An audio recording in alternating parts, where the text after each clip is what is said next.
Ruben Schwartz here from Sales for Nerds, kicking off the Sales for Nerds podcast. If you feel more comfortable with SQL than sales calls, more at home writing test suites than proposals, more interested in crunching numbers than shaking hands, if you think networking should be about routers rather than cocktails with strangers, if you're more interested in debating code editors than negotiating deals, but somehow you ended up responsible for some of those sales and marketing activities, this is the podcast for you. So I'm here with Aaron Ross, the co-author of Predictable Revenue, which has been called the Sales Bible of Silicon Valley. And he wrote that along with Mary Lou Tyler, who you may remember was on Sales for Nerds in episode 14.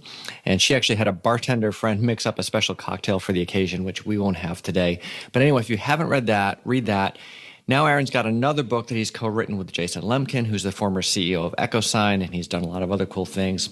This one is From Impossible to Inevitable, How Hypergrowth Companies Create Predictable Revenue.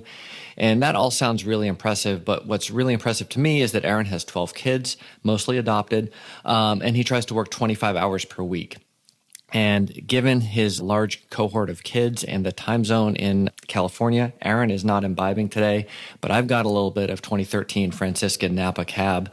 So Aaron, welcome to Sales for Nerds. Yeah, thank you. Happy to be here. And well, by the way, not only is it only 10 a.m. in the morning because it's just impossible to talk at night, but if I had a drink, it just puts me to sleep right away because I'm always tired for all the reasons you just outlined.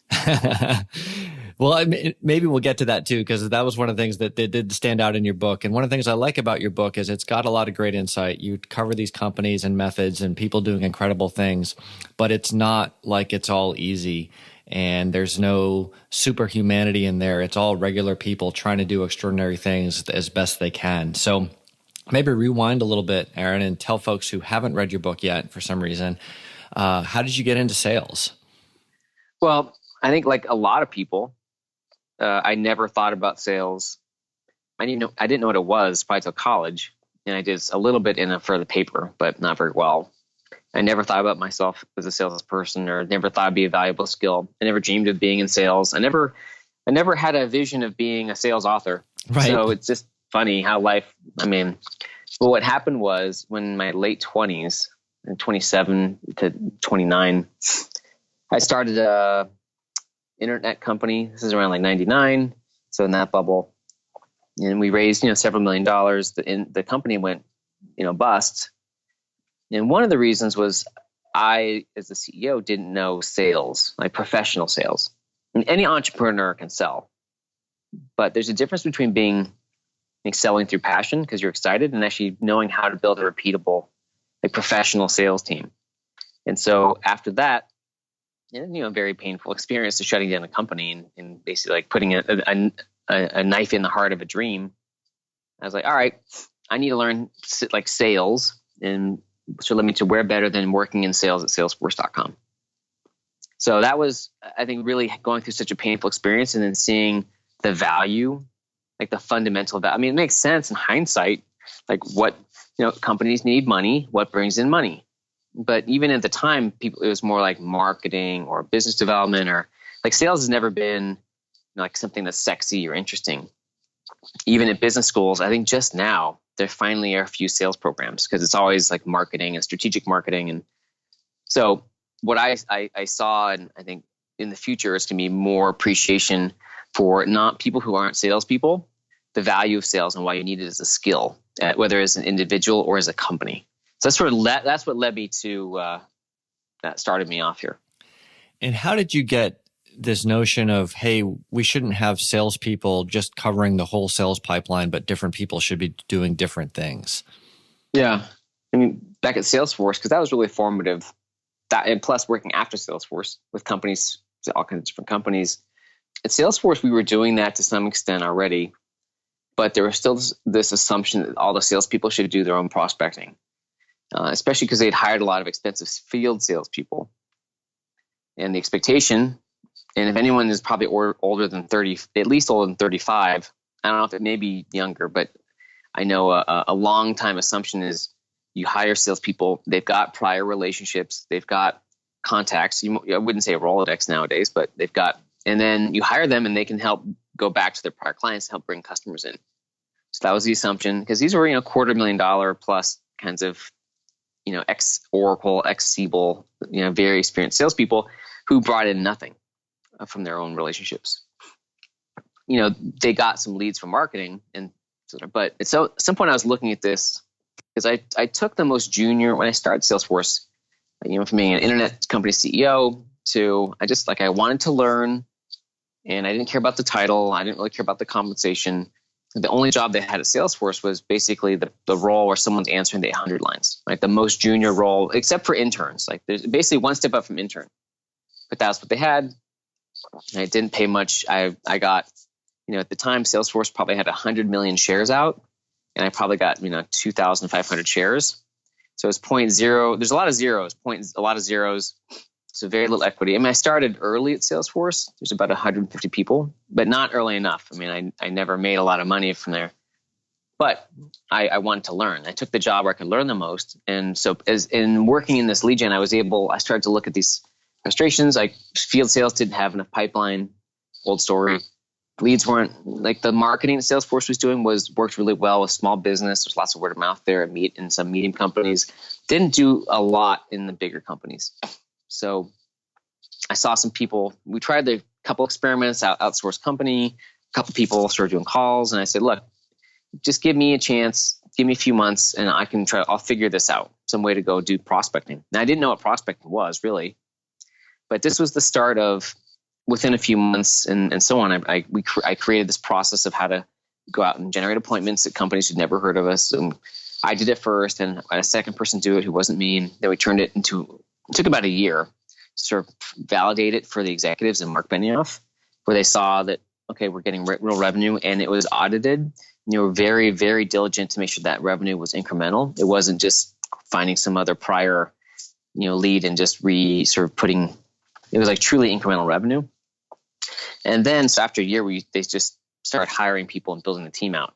So that really was the point where the Salesforce truly specialized on the outbound side and started to see dramatic revenue results from that. But to make a long answer longer, I didn't actually realize the vital nature of specializing this way. Again, prospectors who prospect, closers who close, inbound lead responders versus customer success or account managers, and so on. Until I left Salesforce and was doing some consulting, and after not full time, I was sort of doing here and there. I still was this. I don't want to do sales. I remember specifically a company that wanted to do outbound. They wouldn't dedicate prospectors to it, and I still was like, all right, well, sort of that's fine, or let's keep going. And it just didn't work.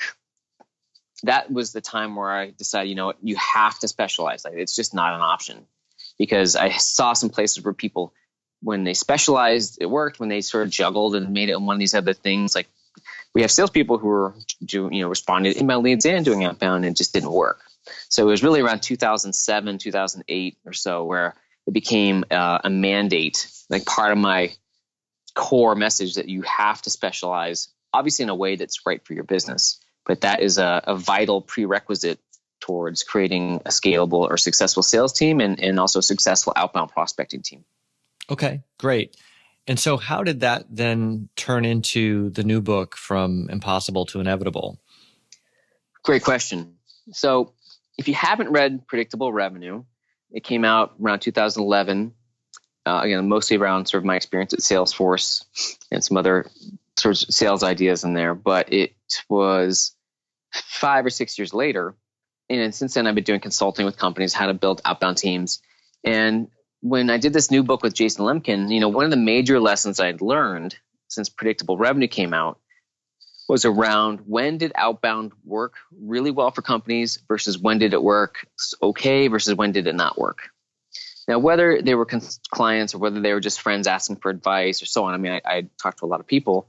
And so the major learning, probably the most important learning here, was this idea of nailing a niche. So this became the beginning, the entire first section of the new book, the From Impossible book. The From Impossible book has 7 parts. There's 7 painful lessons. And the first one is, and it might sound familiar from Predictable Revenue because they had 7 fatal mistakes, but the first painful lesson is you're not ready to grow, right? Until you nail a niche. And that was all, that whole methodology. And there's a whole method and to the madness there and how to nail a niche. And that came from seeing people struggle in implementing the predictable revenue book a few years ago. And you've got a matrix that people can download, right, to help them with that exercise? Yeah, there's a couple. FromImpossible.com is like a book site, and you can get the whole chapter there from Impossible.com that goes through. There's actually a couple matrices, but I think the important idea is if you're a business and most of your business has come from word of mouth or relationships in some form or another, that is much easier. And that's where you should start for any business. But at some point, those relationships are an advantage. But then as you start to grow and want to grow, they become a crutch. You become dependent on relationships, either to get appointments or to close deals. Mm-hmm. So the idea of nailing a niche is sort of this helping you understand that selling, if there's some prior relationship or trust, it really dramatically changes, makes it easier. It may not feel easy, but compared to marketing and selling to people who've never heard of you.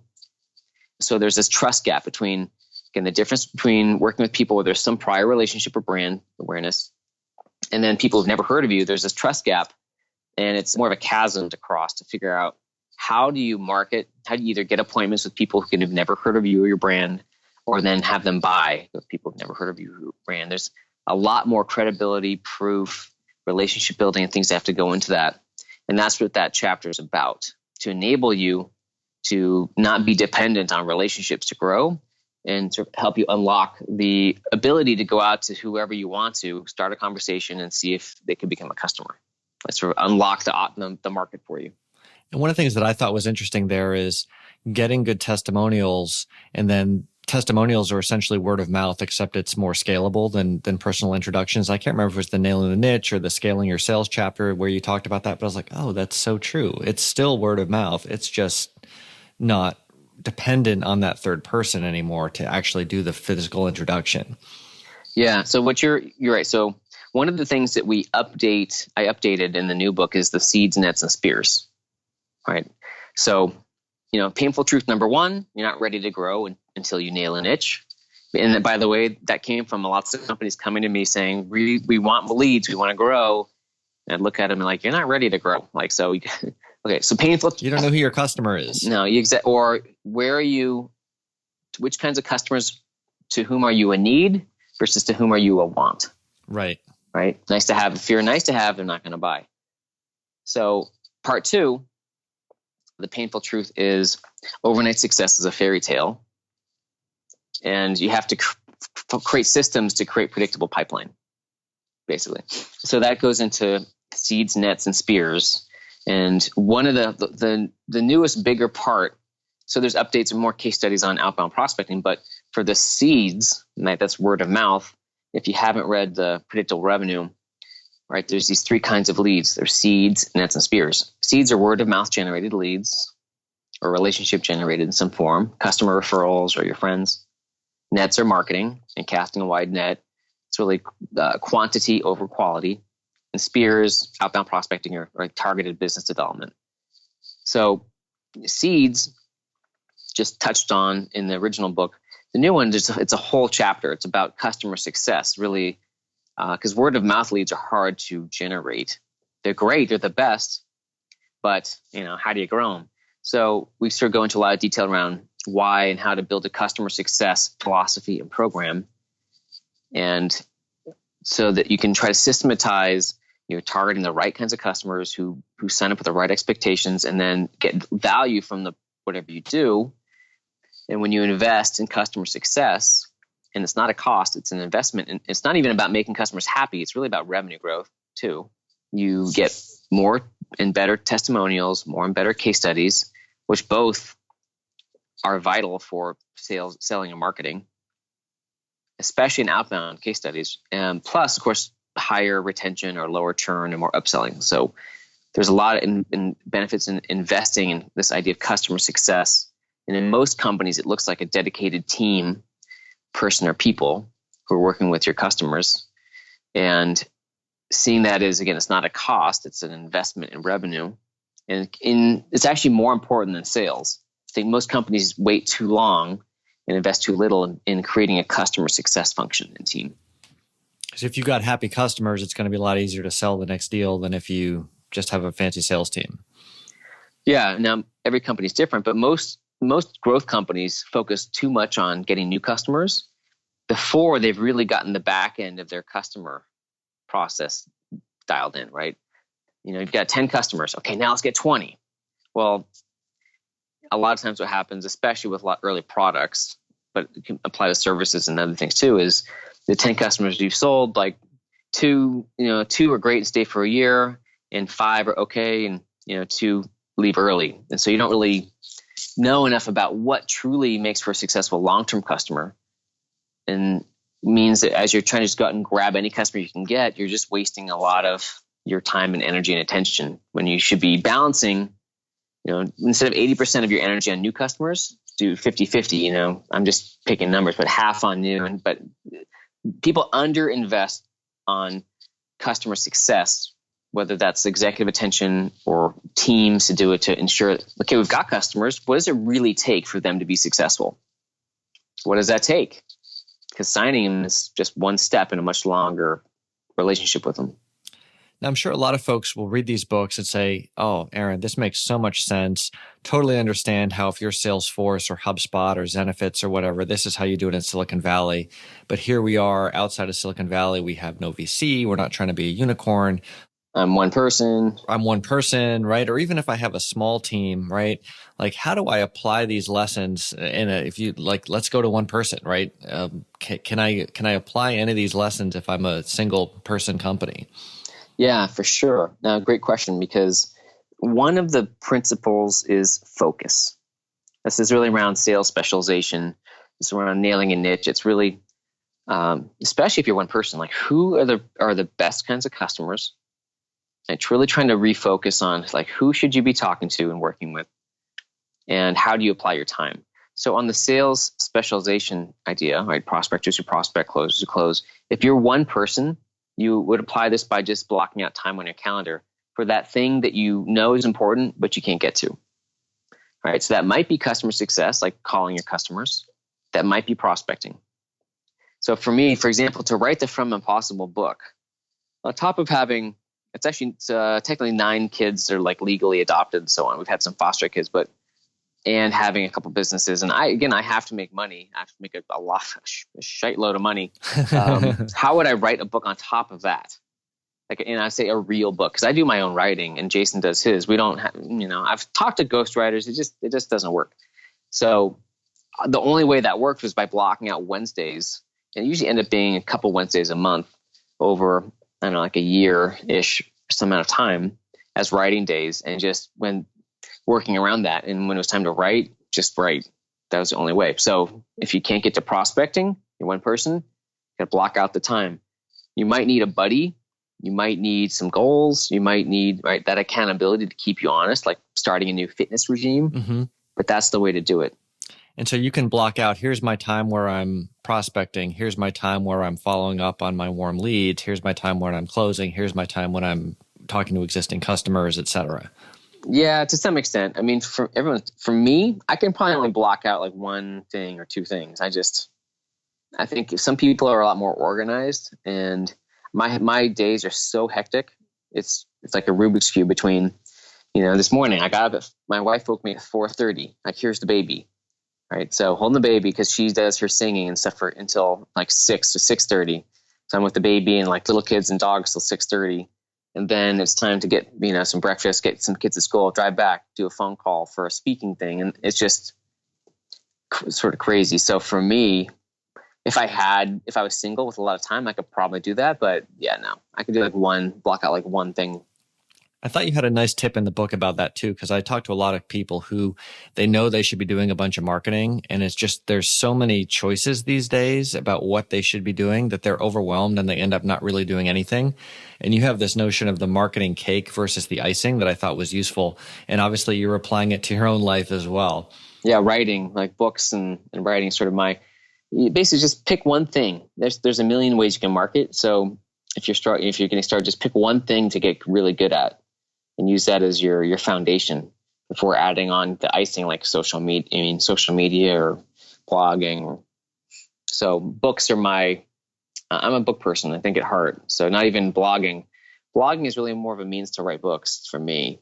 Usually, I'm not a good blogger. I would say I'm not a good blogger. That's one thing that I struggle with, just in terms of time and sitting down and doing it. So that's probably the one thing I do block out to get done. But you've managed to take that, and because you're all in on the books, you're a successful author, you're a recognized expert, you get invited on really preeminent podcasts like this one, and so on and so forth, right? Yeah. And if you had spread yourself too thin, you would have the same knowledge, but no one would necessarily know who you are. Mm-hmm.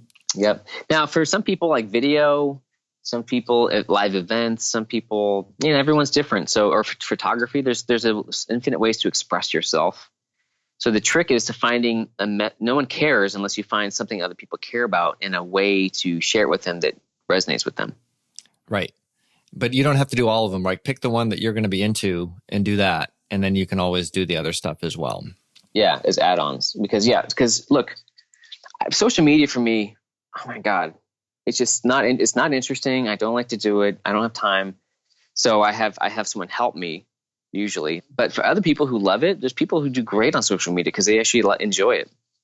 It's just a necessary evil for me. Well, one of the tricks I used was to say, well, you know what? I'm going to have a glass of wine with Aaron Ross, even if he's not having one, right? Because that'll get me to do stuff that I would maybe find hard or not motivating to do without that. So whatever the trick is that helps you do something so that you can get known. And then, like you say, you can always have somebody else repost some stuff on social media or take what you're doing and run with it. Something else that I thought was really interesting about the book, and it kind of ties into one of my philosophies really closely. Maybe that's why I was biased towards it. But you wrote, work on doubling your average sale size as much as you work on finding and closing twice as many deals. And I think this is such an important point that people overlook, right? It's like you have your pipeline spreadsheet, and you can double all of the numbers or you can double one of them, and which one is easier. I'm not saying that doubling deal size is necessarily trivial, but it seems in many cases a lot easier than doubling all the other work you have to do. Yeah. So first of all, let's talk. It's part 4 of the book. Is the painful truth is it's hard to build a big business out of small deals. So you have to learn how to double your deal size. I mean, it's really just increase your deal size, but double sounds, more, just sounds better in terms of the ear. And why is that? I don't know. It's just from experience. I guess I've learned that it takes, they say it takes as much effort to, to close and work $100,000 deal as it does a $10,000 deal, which it's often true. In fact, a lot of the smaller customers, at some point, I don't have a dollar number, but a lot of small customers, small businesses tend to be high maintenance because they have to get every sort of, their mentality is I'm going to spend a tiny bit of money and get as much as I can, because whether you call it cheap or thrifty or careful, they're just high maintenance. Also, small customers tend to leave, like attrit or leave faster. They have more instability in the business. They don't have often as much sort of resources to commit to a project. And again, for consultant projects versus like apps, there's so many different things you could be selling. But even if it was, like a $5 app, trying to get 1,000 of those people to sign up can be just impossible versus trying to find some partners who might be able to help spread the word to, groups of people at a time. So it's sort of how do you leverage your time better with fewer, bigger deals and fewer big opportunities, especially in software or SaaS. You always end up going up market. And the sooner you can do it, the better. It can take you a while though. So it may not be fast. Now, so one other thing is I think an important mental exercise to say, if we have a $25,000 deal size today, in order to double that, you may or may not be ready to, but it helps you target bigger deals. It helps you present bigger proposals, and it helps force you rethink, okay, what would we have to be able to do as a business to get better, to provide more value? And I think even if you're not in SaaS, if you're just selling services or something like that, the notion of, hey, here's what I think you're asking for, but by the way, here's a bunch of stuff I could do for you that I'd love to do for you that would be totally awesome, that I don't expect you to go for, but sometimes people get pleasantly surprised because the prospect didn't even know that you could do all that for them, and they're super happy to come on board at a higher service level. Mm-hmm. So I know you have a lot of things going on, and I don't want to take up too much of your time. I do want to ask, how do you do it with 12 kids? One day at a time. One day at a time, which is funny but true, because every day, I think this is true of entrepreneurs too. Think about, whatever worked last week may or may not work today. And with whenever like summer starts or summer ends or there's a trip or camps or like schedule is always changing. I mean, our schedule is just impossible between dropping, because how many kids are in school? There's 5, 6, 7. There's like six or seven kids in school, and they're different. Some of them are different schools. There's ones we're trying to consolidate. So maybe they're at couple schools now, 3 schools. They were like at 5 schools last year because of different ages and different, it's just like a lot of times it's just one day at a time. We try to have a schedule, but things change, right? There's always some doctor appointment. I have to go on a trip so it's like having a structure, but understanding that there'll always be some like chaos element here and be able to roll with the punches. Just in terms of work, working 20 hours is probably a challenge just because my dad hours are so, it's like 100 hours a week. I would probably work more if I could, but I will say that working 25 hours a week, just to pick a number, it's probably 20 to 30 over the last many years as a number I picked is great in the sense of forcing me to really prioritize on what's important and understand that lots of the busy work really doesn't have to get done. It doesn't have to get done now because you can get caught up in just so much busy work during the week, email or this, that, the other. And when I realized years ago when I worked more than like 30, 35 hours a week, I got a lot more of the busy work done or like, I don't say minor stuff, but like all those tactical things done. But I just sort of lost sight of the bigger picture. And I felt like I lost my intuitive leaps around like the things that led to Predictable Revenue, the book or the new book. Those sort of like the 10x improvements that might be, you don't really see every day, and it might take, months or years to develop. Like it's like a slower, more like a bigger, slower creative rhythm that gets lost when I'm like running around every single day all the time with work. And there's something else that you had in the book that was interesting that I almost forgot about. You have like a do not do list, right? Once you kind of have your niche about people who are ideal, it's easier to say no to people and opportunities that seem like a maybe that are just going to end up wasting a lot of time. Yeah. So I think, again, it's as you discern truly who are the best customers who are likely to buy from you and get value from you. And it usually means you're a need to have in some way versus the customers where they're interested. Like if you give a demo and you get a lot of like, that's cool, but no one buys, that means you're a need to have. I mean, you're a nice to have, right? Because businesses buy what they need for the most part. Consumers buy what they want. I mean, a consumer, like if you have the money, like, hey, I want a Porsche. Do you need a Porsche? You don't need a Porsche, but I want a Porsche. So, okay. You need broccoli. Yes. I don't know if I use the example or not, but in businesses, yeah, because as a consumer, like, hey, I'm impulsive. I just want to get this. Okay, I'm gonna have to talk to a spouse or someone else, but I pretty much just want this. And versus in a business, because you might have a co-founder, executive CFO, there's more people involved. It's sort of usually multiple steps and different people squeeze out the impulsiveness of a purchase. And you really start to prioritize more what's important. Obviously that changes if you're a single, person, but you learn over time who needs what you do versus where you're nice to have. It makes it easier to target the right companies, ask the right questions to see, all right, is this a waste of your time and their time or not? Is there something really real here? That makes a lot of sense. So if I can recap, step number 1 is figure out who your real best customers are, right? Yep. And then you can go after them via your sort of specialized prospecting and closing and so on. And then you make them successful. That's really important. And then you can go scale it and do more of it and do things like not just get more leads, but also move up market or even just sell more stuff to the same customers. Yeah. Just knowing your value, knowing your customers, know thyself. just so you can get the most focus your time in the best places. It's really easy to, go out and waste so much time emailing, calling, writing. So it's all important. There's sort of this paradox where even when you waste time, you haven't really wasted it if you've learned from it. So in other words, with a prospecting team, you go out and you go talk to 100 companies, and you know 90 of them will be a waste. You just don't know which 90 until you've talked to them. So it's okay to waste time as long as you're learning and you're improving. And same thing with companies. When you start outbound or you start a company, you get to a few $100,000. You've had your first 20 customers. Some will be great, some will not be great, and some will be okay. Use that to say, all right, how do we get more of those great customers? And that never changes. You have to, it's not like you do that once and you're done. It's a never ending thing. And I think, we've talked about sort of like the cookie cutter stuff of the book, if I may use that phrase, but in the book, it's not cookie cutter. And you're very explicit that, hey, this is going to be painful. It's going to be hard. You're going to have missteps. You're going to go the wrong direction. It's not like, oh, you read the book and magical unicorn fairy dust falls on you and everything is, inevitable and easy. It's inevitable, but it's going to be a slog at times. Yeah.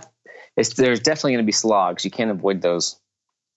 That's probably one of my lessons in having a family and businesses is, I think before sort of the vision of, hey, can you just make money and have a family and have it be, I don't want to say easy, but like avoid the horrible slogs. But you can't avoid the horrible slogs. So what you can do is just be patient with them and realize they'll end if you just keep doing your best and keep improving and learning as you go. Well, Aaron, thanks so much for the time. I appreciate the books. They've been really helpful to me, and I've recommended them to so many people that I run into who are struggling with some of these issues. And I know you've got a bunch of things going on. And in fact, my kids are going to be coming home from school early today just because, I don't know, there's some law apparently against them having a full week of school at any time. So, yeah. But I can't really complain. I remember reaching out to you a while back about trying to get you on this podcast, and you had fewer kids then, but still far more than I do with my two. And I was just thinking, well, I think whenever I start to complain about this, I have to keep in mind it could be much more complicated. Oh yeah. It's an interesting life I've got. I have so many people who've said, you guys got to do a reality show. I'm like, yeah, I need one more thing to do, but maybe someday we'll see. Thanks, Aaron. Have a great rest of your day. Appreciate it. Yeah, Ruben, I appreciate it. Thank you.